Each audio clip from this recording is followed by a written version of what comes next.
हरे कृष्णा। आज अत्यंत विशेष पर्व है और उसका नाम है गोवर्धन पूजा। आज ही के दिन भगवान गिरिराज को अत्यंत विशेष अन्नकूट लगाया जाता है। उनकी विशेष गोवर्धन पूजा की जाती है और आज ही से गुजराती नव वर्ष आरंभ होता है। आप सभी को गुजराती नव वर्ष की बहुत सारी शुभकामनाएं।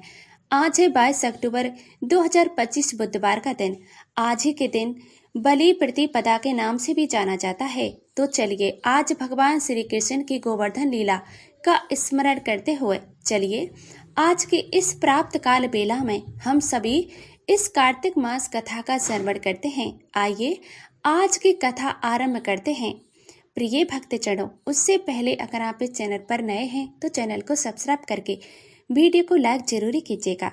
पूर्व काल में श्री सूत गोस्वामी ने सभी ऋषियों मुनियों को कार्तिक महत्व समझाते हुए कहा, हे ऋषिगण, एक समय देव ऋषि नारद ने वेद वेदांग में प्रांगत व्यास मुनि से पूछा था, हे मुनि, ब्रह्मचार्य गृहस्थ प्रस्थ सनासन आदि आश्रम से ही गृहस्थ आश्रम को ही इतना अधिक महत्वपूर्ण क्यों बताया गया है? तो कृपया इसके पीछे की आप कथा सुनाएं।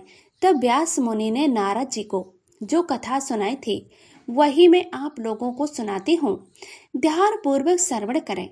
इतना कहकर व्यास देव ने नारद मुनि से कहा, हे देव ऋषि, जिस प्रकार सभी नदियां समुद्र का आश्रय ग्रहण करती हैं और जीव माता के आश्रम से ही जीवित रहता है, उसी प्रकार भिक्षुक, सन्यासी, यात्री, विद्यार्थी, ब्रह्मचारिणी और बेरोजगार व्यक्ति गृहस्थों के आश्रय से ही सुख पाते हैं।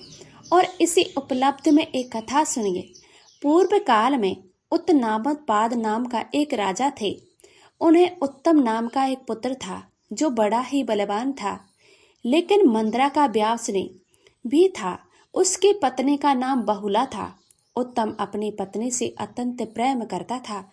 अब एक बार राजा उत्तम वेश्या का नृत्य देखता हुआ मंदरा पान कर रहा था और उसके अपनी पत्नी बहुला को भी मंदरा पान करने की हट की, लेकिन बहुला ने उसका कहना नहीं माना। इसीलिए राजा ने क्रोध के आवेश में आकर उसका त्याग कर दिया और सिपाहियों को आदेश दिया कि वह बहुला को जंगल में छोड़ दे।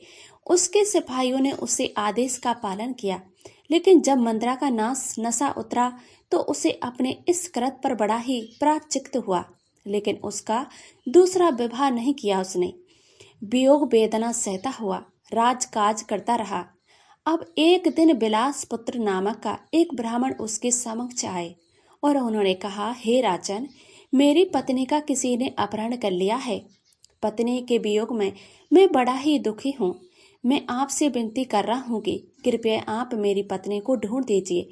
राजा ने उत्तम से कहा, हे प्रियदेव, कैसे असंभव हो सकता है? मैं तो नहीं जानता कि तुम्हारी पत्नी कौन है और उसे किस दिशा में कौन लेके गया है। ब्राह्मण ने उनकी पत्नी की पहचान बताते हुए कहा, हे राजन, मेरी पत्नी कृषक इस्बाक की है और रूप क्रूड़ा है।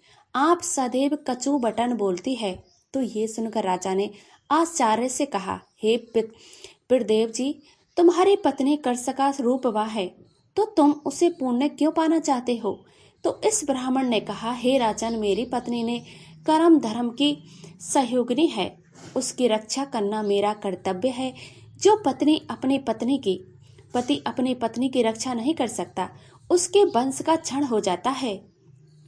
जो अपनी पत्नी को सुखी नहीं रख सकता, उसके पितृ नरक में हो जाते हैं। ब्राह्मण के ऐसे वचनों को सुनकर राजा ने इसमें उसकी पत्नी को ढूंढने का निर्णय किया।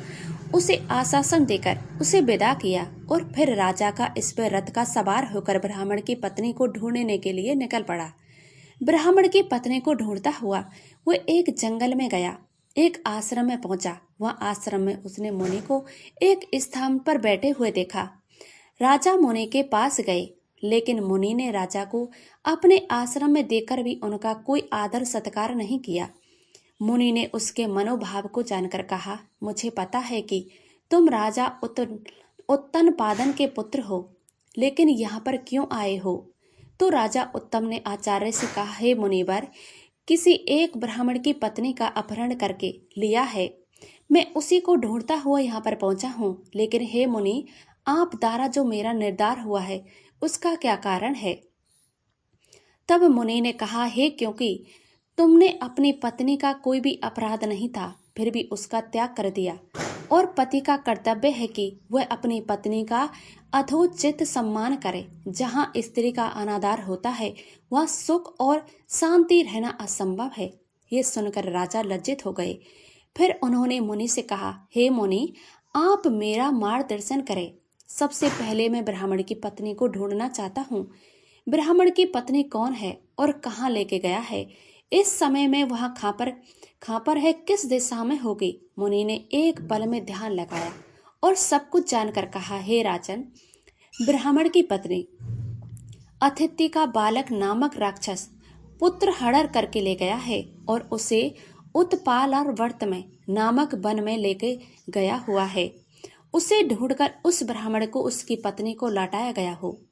ये जानकर राजा मुनि को नमस्कार करके रथ में बैठ गया और उत्पालन व्रत वन में पहुंचा। वन में उसकी नजर एक स्त्री पर पड़ी जो एक वृक्ष के नीचे बैठी हुई बिलप फल खा रही थी। वह ठीक वैसी ही थी जैसे पहचान ब्राह्मण ने बताई थी। इसीलिए राजा ने उसे तुरंत पहचान लिया और वो इस स्त्री के निकट गया और पूछा, हे देवी, तुम कौन हो और किस वन में, इस वन में कैसे आई हो? तो स्त्री ने कहा, हे राजन, मैं अति रात्रि की पुत्री हूँ, बिलास पुत्र की पत्नी हूँ। मैं अपने घर के कच्छ में सो रही थी, तब वालक नामक का एक राक्षस मुझे यहाँ पर उठाकर लेके आया है। यहाँ उसने मुझे कोई भी कष्ट नहीं दिया और न ही मेरे सितम को कष्ट नष्ट करने का प्रयास किया, लेकिन फिर भी मैं, हे राजन, मेरे पति के वियोग के कारण अत्यंत दुखी हूँ। तब राजा ने उसकी पूछा, हे देवी, ये राक्षस इस समय कहाँ है? तब ब्राह्मण की पत्नी ने जब बताया कि जब राजा उस स्थान पर गया तो राजा को देखकर राक्षस उसके पैरों में गिर गए और कहने लगा, हे राजन, बताइए मेरे लिए क्या आज्ञा है? तो राजा ने कहा, तुमने ब्राह्मण की पत्नी का अपहरण क्यों किया है? तो राक्षस ने बताया कि ये योनि मेरे पूर्व जन्मों के कर्मों का फल है। इस योनि में मैं प्रायश्चित कर रहा हूँ। ब्राह्मण की पत्नी का अपहरण मैंने इसलिए किया है कि उसका पति राक्षसों को मारने का मंत्र जानता है।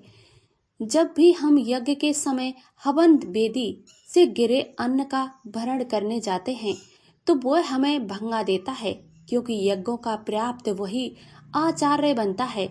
उसे दुखी करने के लिए उद्देश्य ही मेरे उसकी पत्नी का अपहरण किया है और इस वन में ले आया था, क्योंकि पत्नी के बिना कोई भी पुरुष धर्म कर्म का अधिकारी नहीं माना जाता। राक्षस की बात को सुनकर राजा को अभ्यास हुआ कि असंभव्य यही कारण है कि मुनि ने मेरा भी आदर सत्कार नहीं किया होगा। राजा को मौन देकर राक्षस ने कहा, हे राजन, आप मेरा कोई भी अनर्थ मत कीजिए। आप जैसा कहेंगे मैं वैसा ही करूंगा। इस पर राजा ने उसे ब्राह्मण की पत्नी को उसके घर पहुंचाने का आदेश दिया और कहा कि जब भी मैं तुम्हारा स्मरण करूं तभी तुम मेरे सामने उपस्थित हो जाना। अब राजा की आज्ञा सुनकर राक्षस ब्राह्मण की पत्नी को अपने पति के पास छोड़ने के लिए निकल पड़ा। उसे के जाने के बाद में राजा ने विचार किया कि मैंने अपनी निर्दोष पत्नी का त्याग करके बड़ा अपराध किया है। ऐसा कौन सा कर्म करूं जिससे पाप निर्वृत्त हो जाऊं? कुछ सोच विचार करके राजा पुण्य मुनि के आश्रम में गया और अपने मन की उलझन मुनि के सामने कह सुनाई। राजा की बात सुनकर मुनि ने कहा, हे राजन, पत्नी अपने पति की अर्धांगिनी होती है। वह धर्म अर्थ का काम है, सहयोगिनी होती है। अंत पति को पत्नी का सम्मान करना चाहिए। तुमने भी अपनी पत्नी का त्याग करके अपराध किया है। अंत तुम्हें उसे क्षमा याचना करनी चाहिए। और राजा ने मुनि से पूछा कि इस समय यहाँ और किस दिशा में होगी? तो मुनि ने कहा, तुम्हारी पत्नी इस समय नागलोक में है। उसे अकेले विचरण करते हुए देखकर सतापाद नामक नाग अपने लोक में ले गया, जहाँ उसकी नंदा नामक कन्या ने उसे छिपा कर रखा है। वहां से तुम अपनी पत्नी को वापस ले आ जाओ।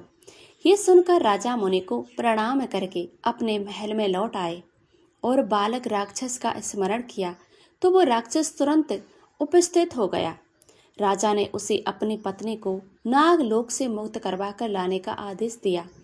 आदेश पाकर बालक नागलोक में चला गया और इसी बीच में ब्राह्मण अपनी पत्नी को घर में पाकर अत्यंत प्रसन्न हुआ और राजा को धन्यवाद देने के लिए महल में गया।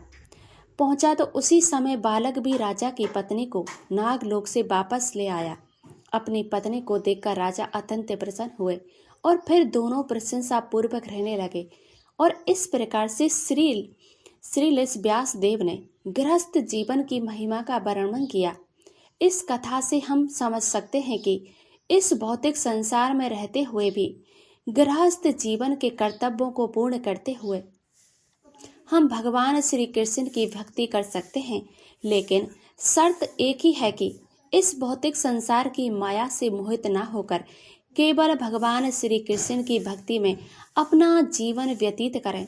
अपना कर्म करते हुए हमारी चेतना को भगवान श्री कृष्ण के चरण कमलों में केंद्रित रखें और तभी से हम भगवान श्री कृष्ण की शरण प्राप्त कर सकते हैं।